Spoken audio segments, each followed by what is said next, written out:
चलिए सब देखिए, NCERT class 10th math exercise 6.3। ठीक है साहब। क्वेश्चन नंबर 2 में सबसे पहले यहाँ पढ़ लीजिए आप क्या कहता है।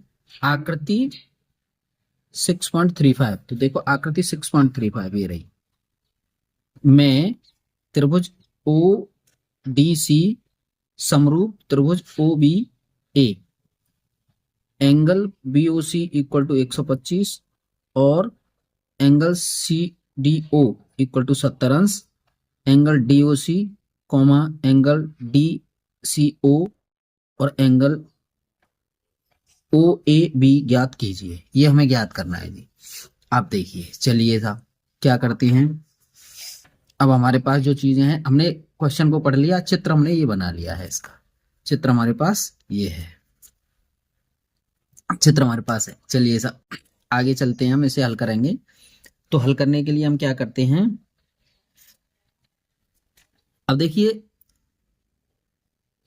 हमें पता है कि ये भुजाएं एक दूसरे को क्रॉस कर रही हैं। सबसे पहले लिख लेते हैं, हम क्या लिखते हैं कि angle D O C plus angle B O C equal to 180। कैसे साहब समझो इसे। डी ओ सी और एंगल बी ओ सी, यानी कि ये दोनों एंगल मिलकर के समझो ये एक ही रेखा कैसे लीनियर पेयर है। ये कैसे एक ही रेखा पे बने हुए कोण ऐसे करके, तो ये भाग ये दोनों 180 के बन गए। ठीक है ना, एक ही रेखा पर बने हुए। तो हम क्या कर सकते हैं, इसकी वैल्यू रखिए, किसकी रखते हैं, angle D O C plus B O C ये हमें दिया है 125, इसको रख लेंगे इक्वल टू 180। ठीक है साहब। अगर हमें एंगल डी ओ सी चाहिए इक्वल टू यहां कर सकते हैं हम 180 माइनस 125, तो angle D O C equal to कितने बचे साहब हमारे 55, घटाएंगे इसमें से 55 बच गए, यानी डी ओ सी यानी ये वाला कोण हमें 55 अंश का मिल गया। समझ रहे हैं साहब। आगे है त्रिभुज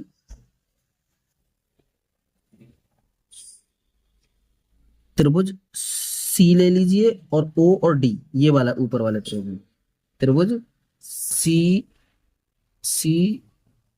डी ओ में डी लिखो इसे ढंग से। ठीक है, हम क्या करते हैं जी, यहाँ पे एंगल, ये तीनों एंगलों को बारी बारी से लिख लीजिए ऊपर वाले जो थे। तो हम लिखेंगे C D O plus angle D O C plus angle D C O equal to 180, ऐसे लिखा जी। अब यहां हम कर सकते हैं 70 अंश का दिया है, देखो ये 70 का दिया है, प्लस दूसरा दिया है हमें कितने का, 55 का, जो अभी अभी निकाला है हमने ऊपर ये रहा, plus angle D C O equal to 180। ठीक है साहब। अब हम क्या कर सकते हैं, इन दोनों को जोड़िए, इन दोनों को जोड़ने के बाद हम कितना लिखेंगे, ये दोनों हो गए 125 plus angle D C O equal to 180, यहां करेंगे angle D C O equal to 180 minus 125। ठीक है साहब। अब इसको अगर हम करेंगे angle D C O equal to 180 में से अगर 125 घटाएंगे तो उसी की तरह से 55 बचा। ठीक है साहब। और ऊपर हमारा क्या है, हमें दिया है क्या दिया है,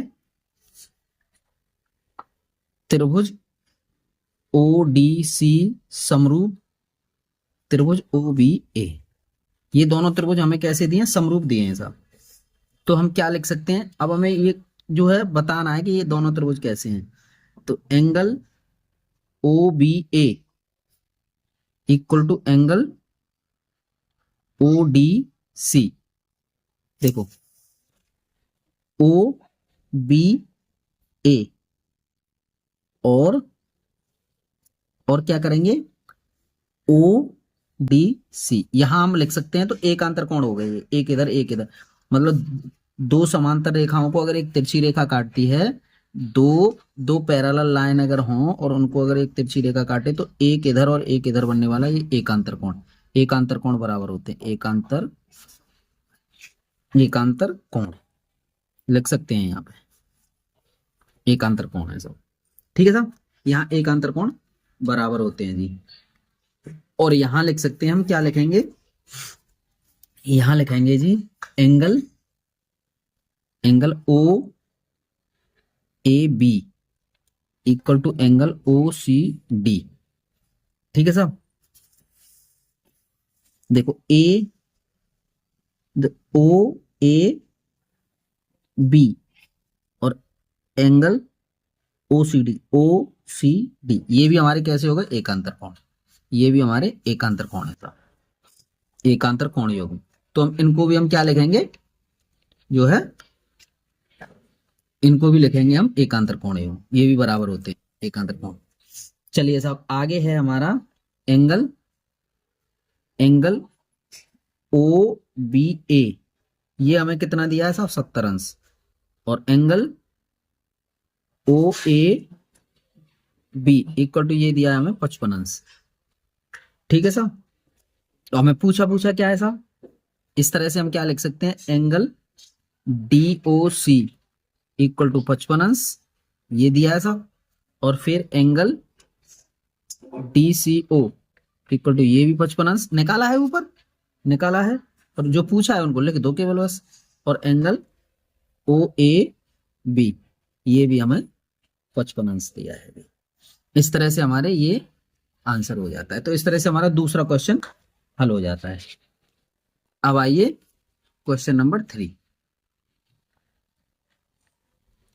क्वेश्चन नंबर 3 हल करते हैं साहब। इसका क्वेश्चन नंबर 3 देख लेते हैं। चलिए साहब देखिए, आइए ये देखो, समलंब एबीसीडी जिसमें समलंब एबीसीडी जिसमें ए बी पैरेलल समांतर डीसी है के विकर्ण एसी और बीडी परस्पर ओ बिंदु पर प्रतिच्छेद करते हैं। दो त्रिभुजों की समरूपता कसौटी का प्रयोग करते हुए दर्शाइए कि ओ ए अपॉन ओ सी और O B upon O D है, ये हमें दर्शाना है। तो सबसे पहले ऐसा करो, ये कह रहा है उस तरीके से चित्र बना लेते हैं हम। आप एक समरूप त्रिभुज समलंब चतुर्भुज बना लेते हैं, ऐसे ये बना दी, ए थोड़ा इधर लीजिए, समलंब चतुर्भुज बना लिया जी, ये ठीक है साहब। अब इसके विकर्णों को कह रहा है वो किस पे, ओ बिंदु पर प्रतिच्छेद कर रहे हैं, ओ पे प्रतिच्छेद कर रहे हैं। ये ए है, ये बी है, ये सी है और ये डी है। ठीक है साहब, ये बना। आगे हमें दिया क्या है, ये लिख लीजिए सबसे पहले इसके बारे में, यहां लिख लेते हैं हम क्वेश्चन नंबर 3। एक्सरसाइज तो आपको पता है 6.3 एक्सरसाइज है ये। यहां हम लिख सकते हैं, सबसे पहले लिख लो, दिया है ए बी सी डी एक समलंब चतुर्भुज जिसमें क्या है, जिसमें ए बी पैरेलल किसके है, सी डी के। ठीक है सर, ए बी जो है सी डी के पैरेलल है। ओके जी, आगे अब लिखना है हमें, सिद्ध क्या करना है जी, हमें सिद्ध क्या करना है, यहां लिख लो, सिद्ध करना है, हमें सिद्ध क्या करना है साहब, हमें सिद्ध करना है साहब O A upon O C equal to O B upon क्या करना है, ओ डी, ये हमें प्रूफ करना है। अब यहां अगला हेडिंग डालेंगे हम, उपपत्ति। सिद्ध के लिए उपपत्ति करेंगे हम, उपपत्ति में हमें क्या करना है जी त्रिभुज ओ ए बी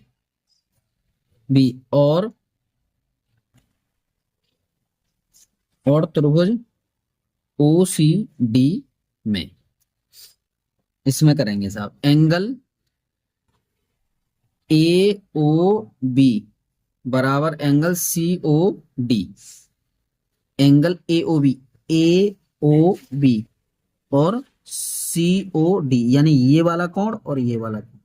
ठीक है साहब, ये कैसे हैं साहब? शीर्षाभिमुख, शीर्षाभिमुख कोण है। ठीक है सर। अब angle O B A equal to angle O D C. देखो ओ बी